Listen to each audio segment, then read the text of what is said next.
Graça e paz, irmãos. Jesus nos abençoe. A chuvinha está caindo no céu. Nós estamos aqui para aprender um pouquinho mais. Nós começamos os estudos na Confissão de Fé de Westminster. Está chegando aí, Bernardo? Está certinho? Ô, Breno? Certinho? Né? Nós vimos aí um primeiro estudo, uma introdução do que é a Confissão de Fé de Westminster, o que é ser um cristão confessional. Nós vimos na semana passada, né, a primeira parte, né, nós vimos que a confissão ela é dividida em parágrafos e seções. Né? A nossa confissão ela é dividida em 33 parágrafos, mas há 2 parágrafos que ainda estão em discussão. Nos Estados Unidos já foram incluídos, que é um parágrafo falando sobre o Espírito Santo e um parágrafo falando sobre missões. Né? Na nossa confissão aqui, confissão que a IPB subscreve, ainda não foi, né, incluído esses 2 capítulos, esses dois capítulos. Né? Talvez seja na próxima reunião do Supremo Concílio. Né? Aí serão 35 capítulos, porque como nós vimos na introdução, né, a Bíblia ela pode ser atualizada. E a confissão? Sim, né, porque a Bíblia ela é falível, a Bíblia ela é infalível. A confissão ela é falível, né? A confissão ela pode ser reformada, né, atualizada, né, podem tirar trechos, né? Já a Bíblia não. E semana passada nós vimos a primeira sessão que está ali falando da revelação geral, da revelação especial, como é que Deus falou, como é que Deus fala, como que nós vemos a Deus, como conhecemos a Deus. É a primeira dessas 10 sessões que tem o primeiro capítulo falando sobre a Escritura Sagrada. Agora nós vamos para a sessão de número 2. Sessão 2 vai dizer o seguinte, lá, sob o nome de Escritura Sagrada, ou palavra de Deus escrita, incluem-se agora todos os livros do Velho e do Novo Testamento, que são os seguintes, todos dados por inspiração de Deus para serem a regra de fé e de prática. Né? Vem cá, Bernardo, fala para mim os 39 livros do Antigo Testamento. Então, vem aqui na frente, cadê o microfone? Deixa eu te dar um microfone aqui. Tá com vergonha, né? Mas a confissão já nos dá esses livros, né? O Antigo Testamento está aí, Gênesis, Êxodo, Levítico, Números, Deuteronômio, Josué, Juízes, Ruth, Samuel.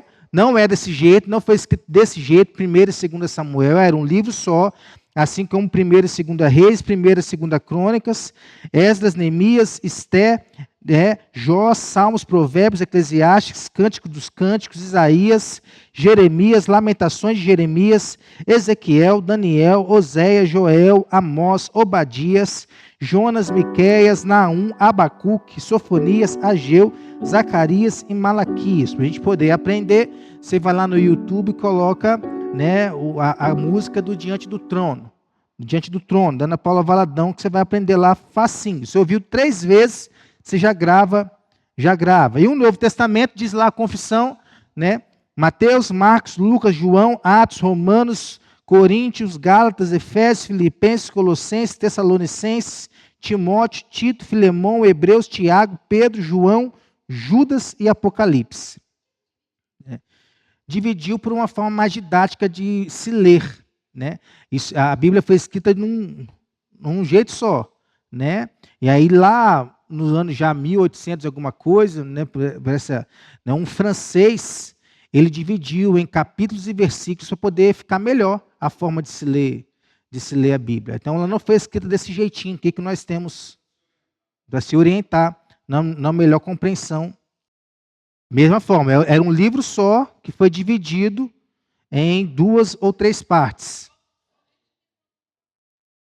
Isso, né? Vamos lá, então, falar um pouquinho sobre essa segunda sessão.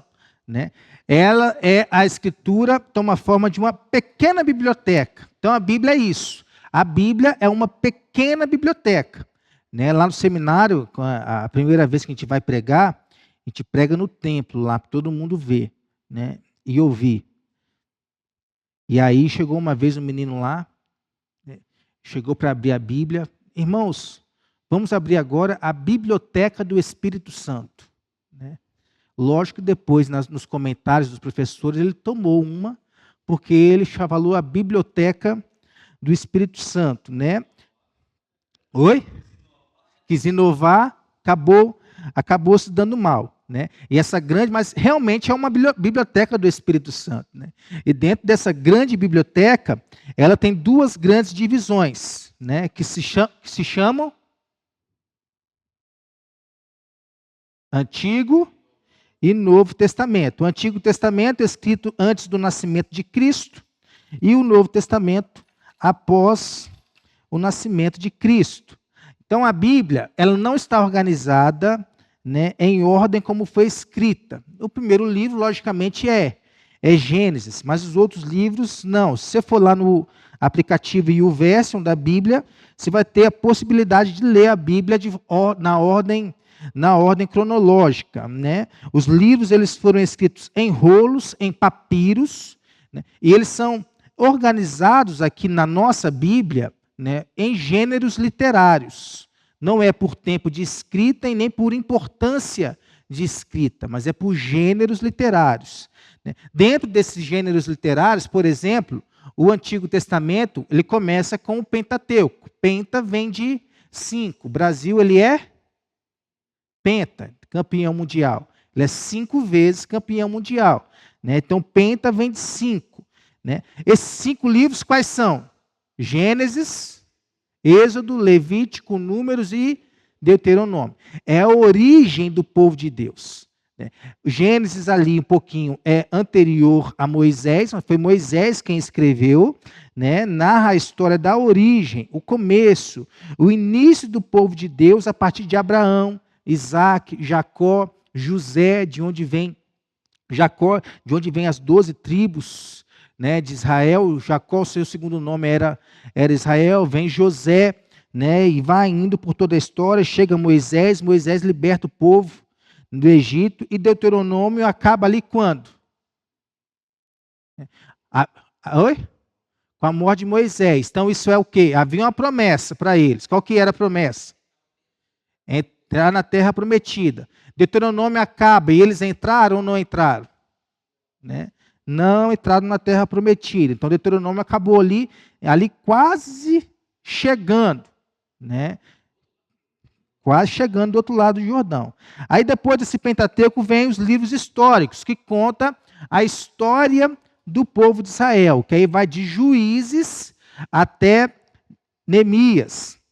Né? Conta toda a história do povo de Israel, como eles foram ali liderados por reis, por juízes.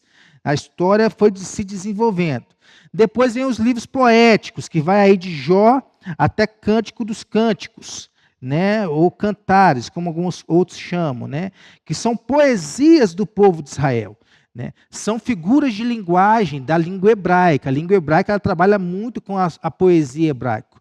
Isso não quer dizer que os fatos lá eles não aconteceram. Né? Eles só foram contados em uma forma, no hebraísmo, de uma forma poética. Eles também são chamados livros de sabedoria. Né? Tem os profetas maiores e os profetas menores, onde a diferença não está no conteúdo, nem na importância. A diferença é o tamanho do livro. Né? Profetas maiores e profetas menores, que aí vai aí o Antigo Testamento. Né?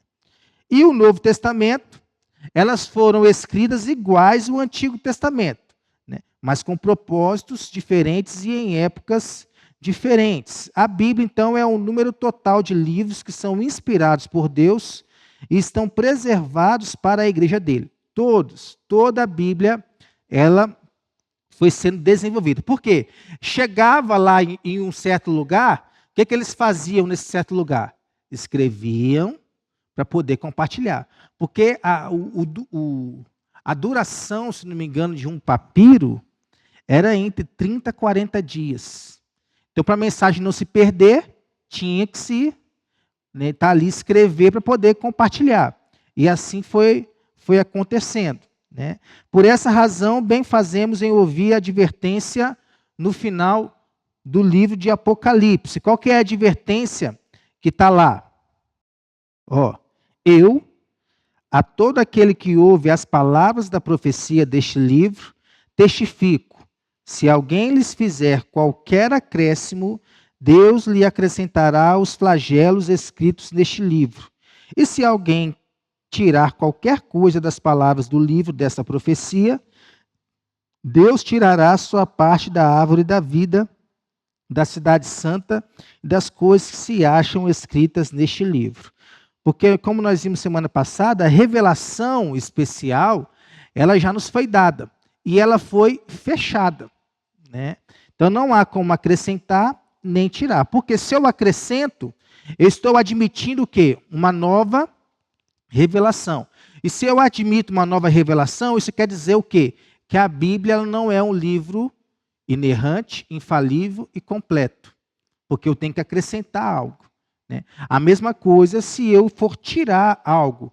Né? Está tendo uma polêmica muito grande aí, porque as novas Bíblias que estão sendo impressas agora, com outros estudos, né, estão atualizando, não é atualizando a Bíblia, mas atualizando, né, a versão, né, elas estão vindo com alguns versículos a menos. Oi? A NVI, por exemplo, essa nova versão agora está vindo com alguns versículos a menos. Isso é um problema manuscritológico, né, que eu não sei como se resolver. Né, essa questão, que vão pegando aí manuscritos, vão achando manuscritos, né, e acabam chegando a essa conclusão. Eu prefiro ficar com a raiz, né, do que dar uma nutelada aí e perder alguma mensagem.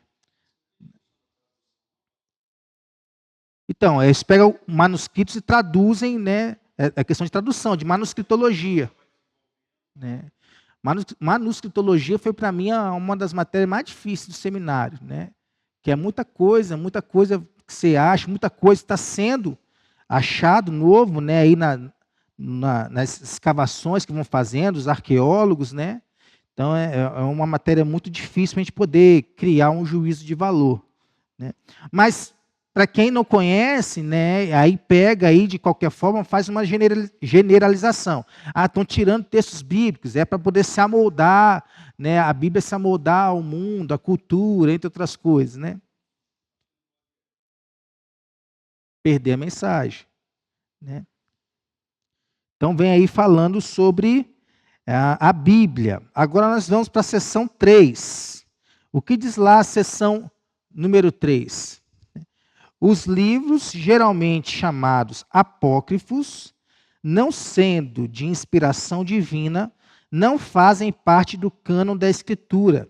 Não são, portanto, de autoridade na Igreja de Deus, nem de modo algum podem ser aprovados ou empregados, senão como escritos humanos. Vamos abrir lá uma dessas referências aqui, ó, Lucas capítulo 24. Ó. E começando por Moisés, discorrendo por todos os profetas, expunha-lhes o que a seu respeito constava em todas as Escrituras. A gente for pegar o versículo 44, vai dizer lá: a seguir, Jesus lhes disse: são estas as palavras que eu vos falei, estando ainda convosco. Importava se cumprisse tudo o que de mim está escrito na lei de Moisés, nos profetas e nos Salmos. Então, essa sessão, ela vai falar mais um pouco sobre o cânon das Escrituras, mas mais especificamente com relação aos livros apócrifos. Né? O que são os chamados livros apócrifos? Né? O cânon vai delimitar, são 66 livros. Né? Mas como foi definida essa ideia de 66 livros? Ao discutirmos, então, essa ideia, nós vamos ver, por uma variedade de razões, que no final são inadequadas, que algumas pessoas acrescentaram aos 66 livros outros escritos antigos. Esses escritos antigos são o que nós chamamos de apócrifos. Mas eles também têm outros nomes. Eles são chamados, às vezes, de livros secundários ou de livros deuterocanônicos. Né? Eles são o quê? Adições posteriores definidas de forma imprecisa pelas igrejas que os usam. incluindo a Igreja Católica Romana e as igrejas ortodoxas orientais.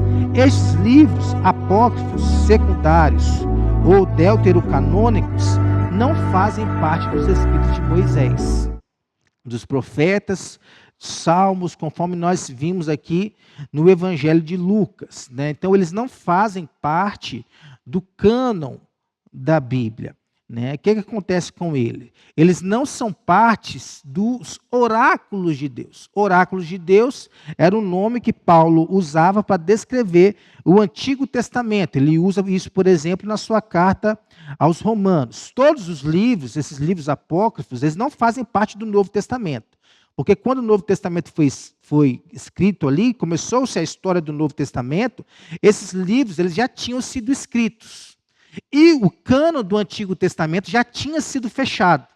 Então, todos os livros que fazem parte desses livros apócrifos, eles fazem parte depois de Malaquias até o Novo Testamento, né?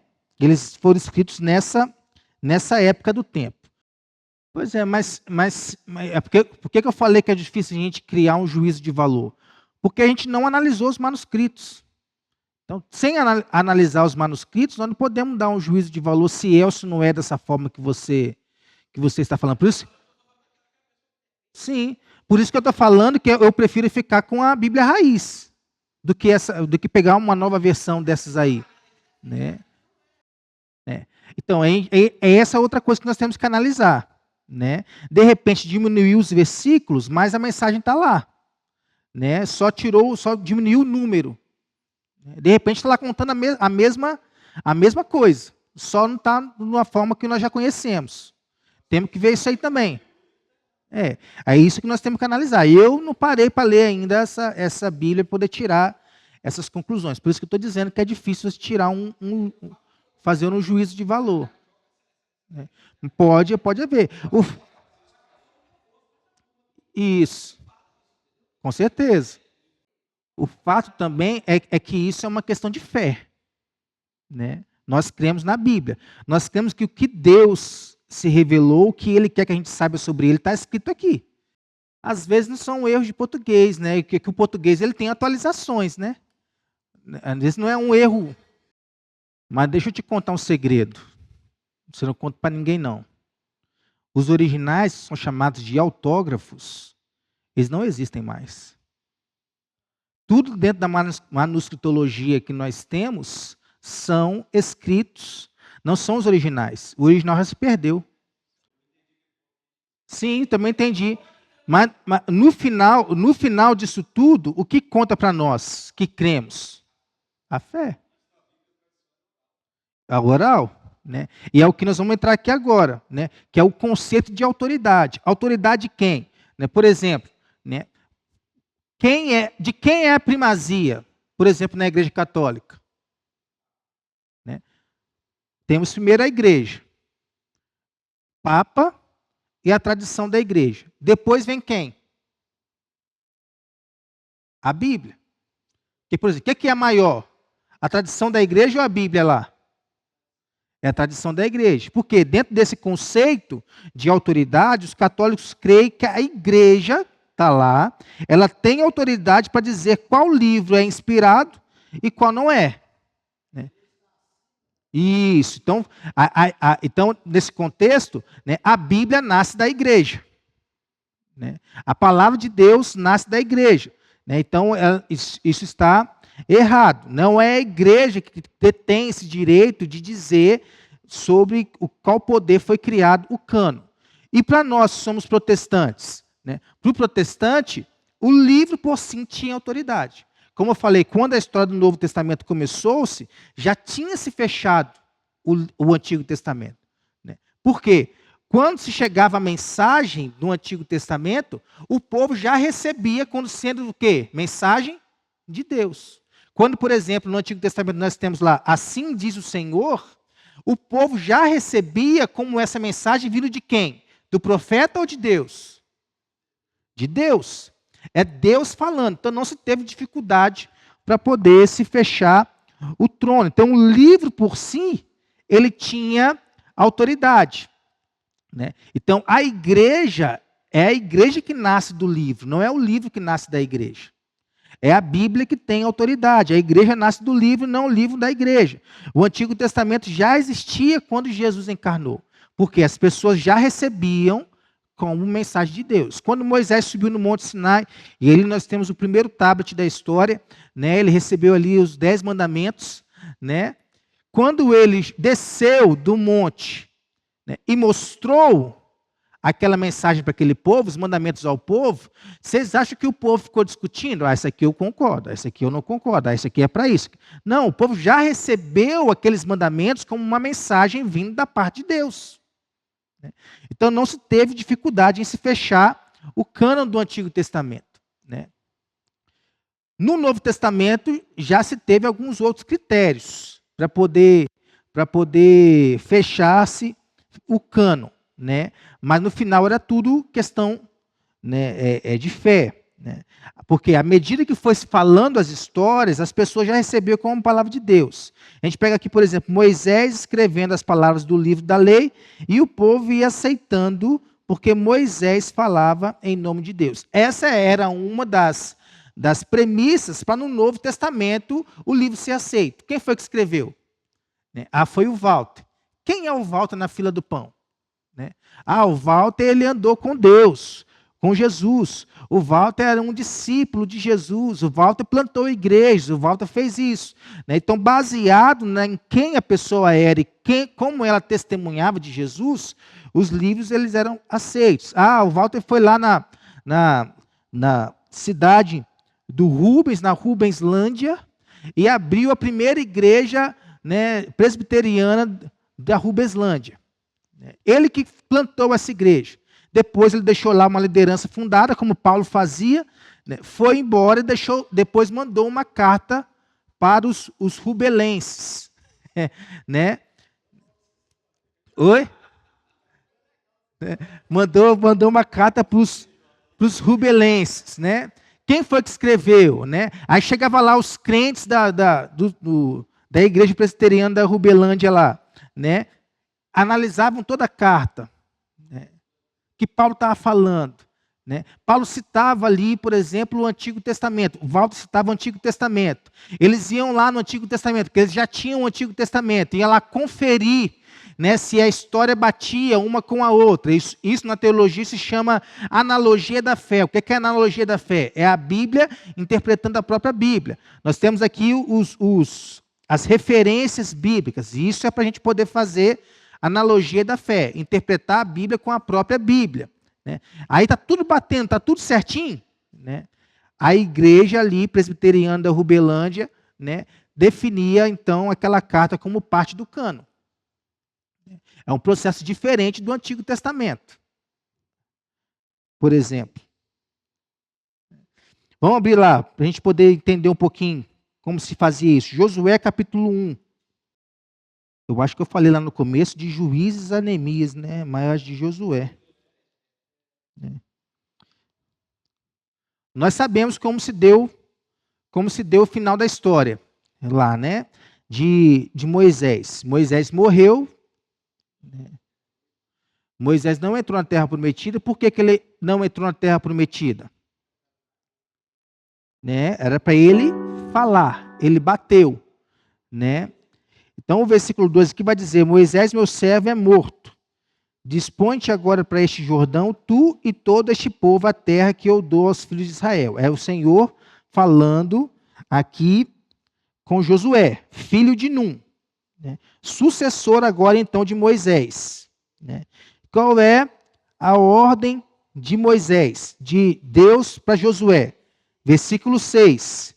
Ser forte e corajoso, porque tu farás este povo herdar a terra que sob juramento prometia dar a seus pais. Sob juramento. Chegamos no versículo 7, o que está escrito? Tão somente ser forte e muito corajoso, para teres o cuidado de fazer segundo toda a lei que meu servo Moisés te ordenou. Então é Deus validando a autoridade de Josué, pela lei que Moisés ordenou. Essa lei é o Deuteronômio.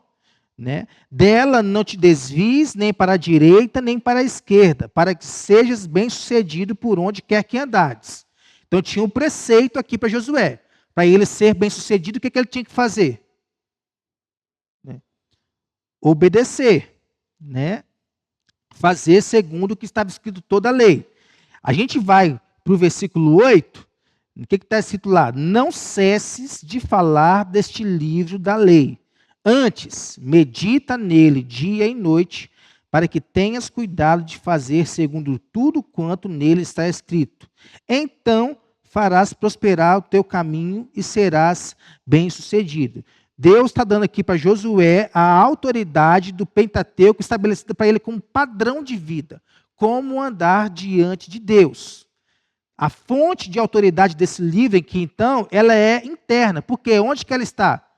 Dentro do coração de Josué. Aonde que, né, o padrão de vida está hoje? Dentro do nosso coração. Né? Então nós temos que circuncidar. Não. Né? Qual é a circuncisão que Deus quer agora? A circuncisão de coração.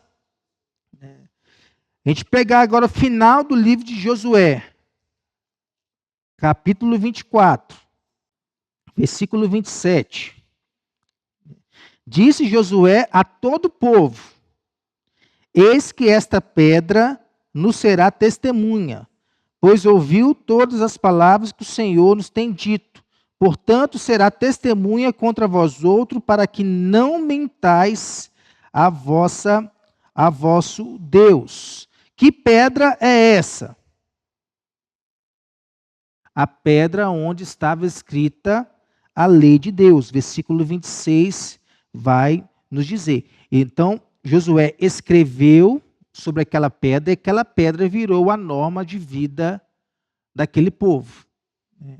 Não precisava ficar discutindo isso, discutindo aquilo. Né? Vamos então para Jeremias. Jeremias 26.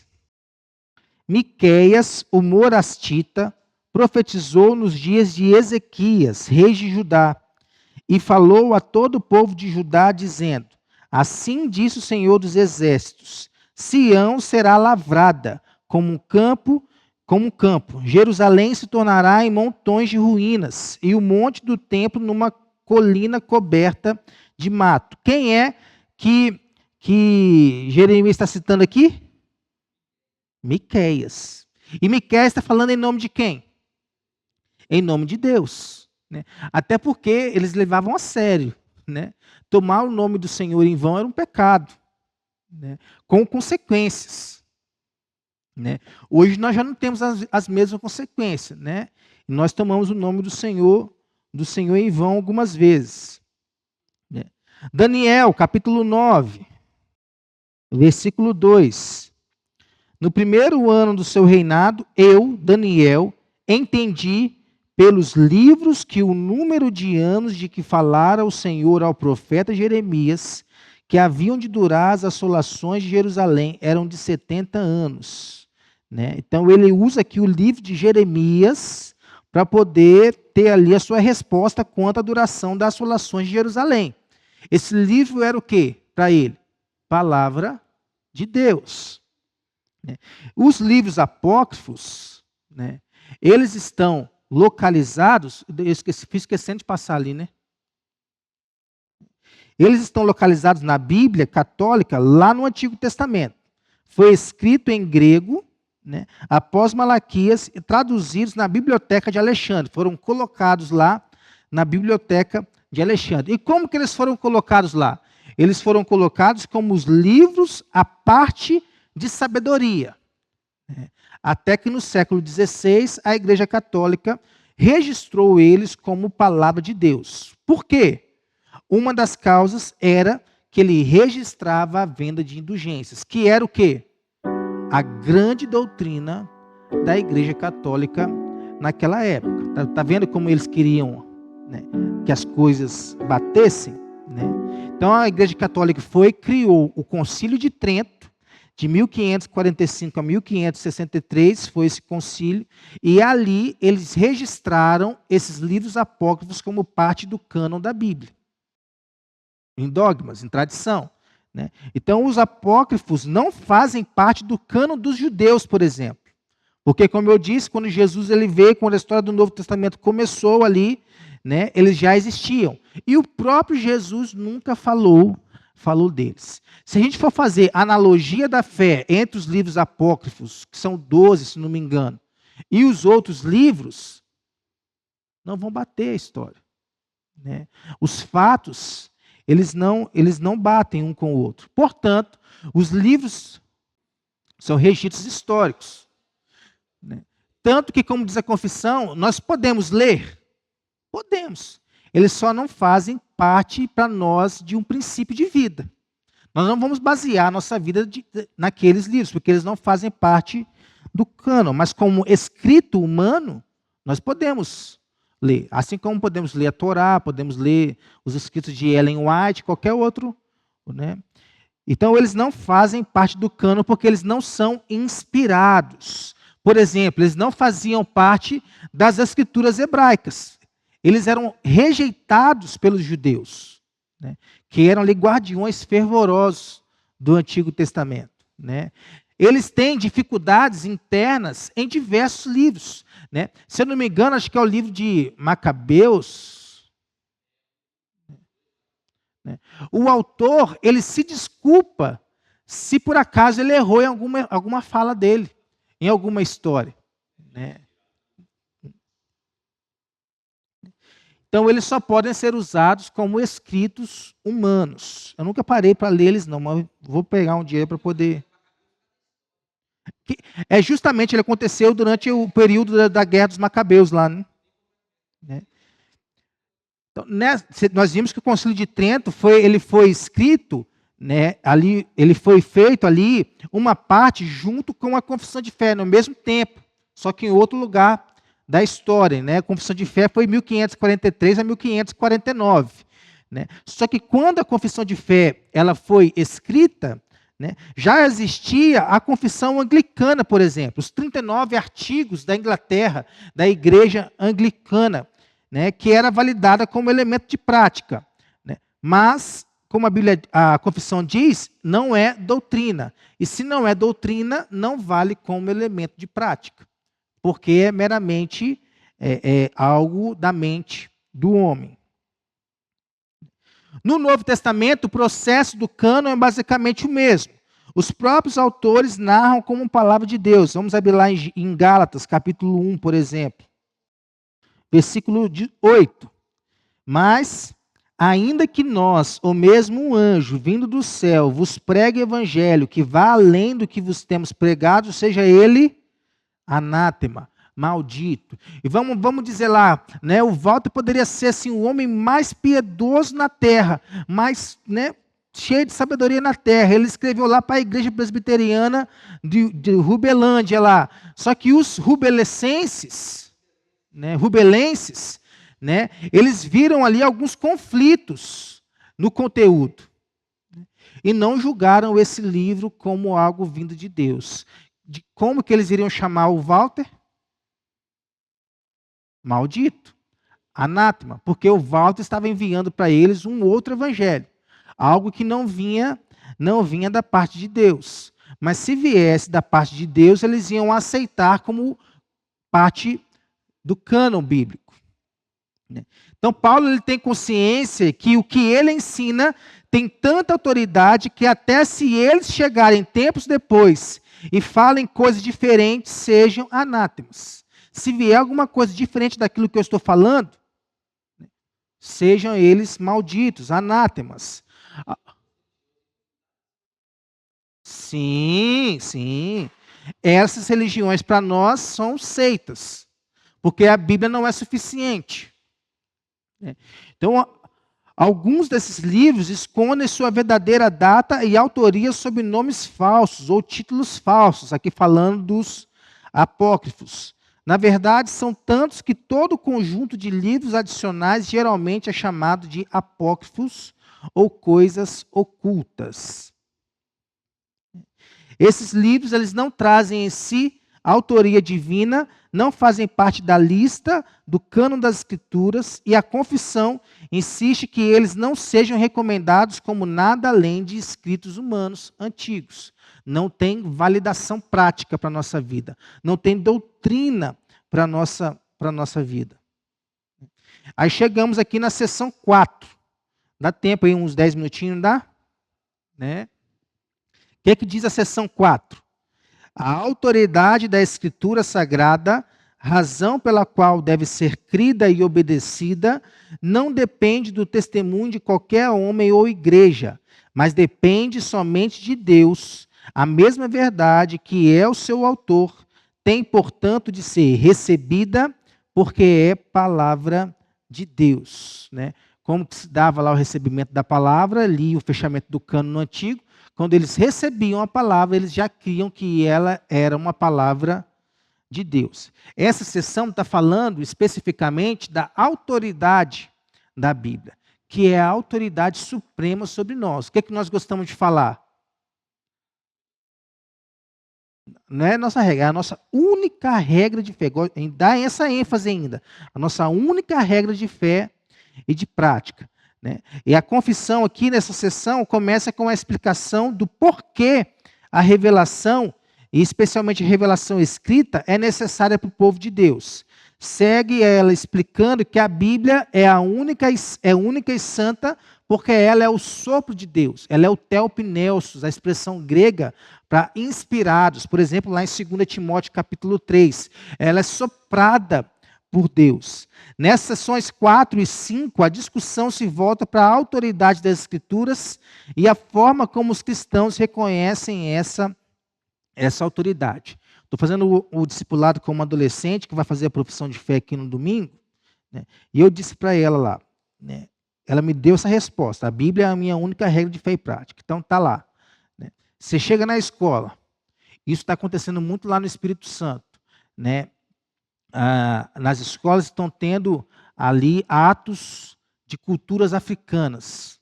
Eles estão obrigando os alunos a participarem, independente de crença, de religião. São verdadeiros atos a demônios. Né?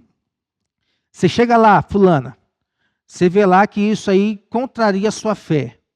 O que você deve fazer? Sentar lá e assistir como um aluno qualquer? Não. Por quê?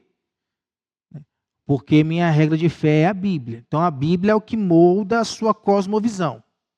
Correto? Então você pode desobedecer. Você vai estar sendo aprovada por Deus ao fazer isso. Agora, vamos supor, a regra da escola qual é? Você está de uniforme e você está de calça jeans. Você chega lá, né, até de blusa de uniforme, mas de short curto. Né, curto. O que você vai fazer? Você vai entrar na escola? Não. Você vai voltar para casa, colocar uma calça jeans e voltar para a escola. Porque essa norma é uma norma da escola, não é uma norma da Bíblia. Não fere nenhum tipo de princípio da Bíblia. É a autoridade da escola. Então, a forma como nós cristãos reconhecemos essa autoridade. Né? O que foi escrito, então, como sabemos, é a palavra de Deus. A Bíblia mesmo exige isso, que a gente olhe para ela e creia. É por isso que é assunto de fé. Creia que ela é a palavra de Deus. Vamos abrir lá, por exemplo, 2 Pedro 1, 17 e 18. Pois ele recebeu de quem? Da parte de Deus, Pai, honra e glória, quando pela glória excelsa lhe foi enviada a seguinte voz: Este é o meu Filho amado, em quem me comprazo. Ora, esta voz vinda do céu, nós a ouvimos quando estávamos com ele no Monte Santo. Então, ele recebeu de quem? Da parte de Deus. Aqui está falando de quem? De Cristo. Então, a Bíblia, ela é um livro vindo da parte de Deus. Ela não é, como diz aqui o versículo 16, fábulas engenhosamente inventadas. Ela é palavra de Deus. E nós precisamos de uma razão adequada para obedecer e acreditar na Bíblia. Não devemos obedecer à Bíblia simplesmente por causa da influência de outras pessoas. Isso acontecia já há tempos atrás, né? A gente for pegar ali alguém que era famoso, tempos atrás, né? E essa pessoa se convertia a Deus, se entregava a Deus, só por este fato dela se entregar a Deus, outras pessoas também entregavam a sua vida a Deus. Ah, se fulano fez isso, eu também vou fazer. Por causa da influência, por causa de sucesso, né? de aparência, né? Então isso acontecia bastante tempos atrás. Dizem que até que, agora eu não vou lembrar não, então não vou citar não vou lembrar o nome da pessoa não. Mas era uma pessoa, nos primeiros séculos, bastante influente. Né? Ele ganhou ali milhares de pessoas por conta disso. Né? Ele aceitou a Cristo, se ele aceitou, vem um monte de gente atrás, baseado na influência. Mas não é por causa disso que nós temos que crer e obedecer à Bíblia. Não é por causa disso. Né? Não é suficientemente seguro confiar na Escritura, porque a igreja manda fazer. A igreja não tem esse poder. Antigamente, não sei se hoje ainda, né? A história nos conta que a Igreja Católica Romana, por ter associação com o Estado, ligação com o Estado, né, mandava-se fazer isso. O objetivo de Jesus é formar uma autoridade normativa antes da sua partida. Na cultura judaica era preciso ter 3 testemunhas para validar um caso, validar alguma coisa. Sem 3 testemunhas não se validava isso. Os julgamentos aconteciam e o peso para julgar casos era o testemunho de alguém. E Jesus, ao debater ali com fariseus, com saduceus, né, com aqueles que eram zelosos pela lei, né, Jesus não falava com eles, mas isso não está escrito na Bíblia. Jesus falava com ele, vocês nunca leram isso na Bíblia? Passou desapercebido por vocês? Né? A fonte de autoridade pela qual devemos crer nas Escrituras não é o homem, não é a igreja, é Deus. Ah, mas ela foi escrita por homens. Sim, foram 40 autores, cerca de 40 autores que escreveram a Bíblia, mas eles foram inspirados por Deus. Eles não estavam, como creem aí os espíritas, quando alguém recebe alguma coisa, ele psicografa, né? Aquela pessoa ela não está no seu juízo. Ela está encarnada por uma outra pessoa, segundo eles dizem, né? Está em transe. Não. Estes homens aqui não. Eles estavam em pleno funcionamento das suas atividades mentais. Né? Eles escreveram inspirado por Deus. E disseram aqui o que nós devemos crer acerca de Deus. Porque a autoridade das Escrituras não está no homem. A origem está em Deus. A única autoridade, então, suficiente para ordenar nosso comprometimento com a Escritura é o próprio Deus, aquele que não mente, aquele que é a própria verdade, que nos instrui a toda verdade. Uma vez que ela é palavra vinda de Deus, devemos considerá-la como doutrina destinada à nossa instrução.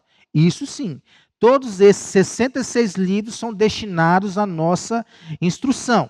Se nós não seguirmos as instruções de Deus, nós seremos reprovados e corrigidos pelo próprio Deus. É isso que ele faz conosco.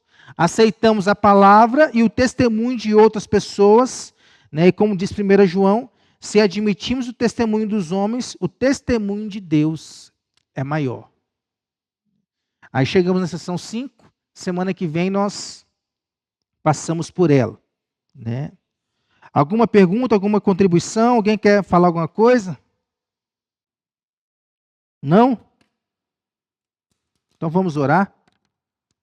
Senhor, nós te louvamos, Pai, te bendizemos pela tua palavra, que é viva e eficaz, mais cortante do que qualquer espada de 2 gumes, e separa juntas e medulas, e é apta para discernir os propósitos e desejos do nosso coração, Pai.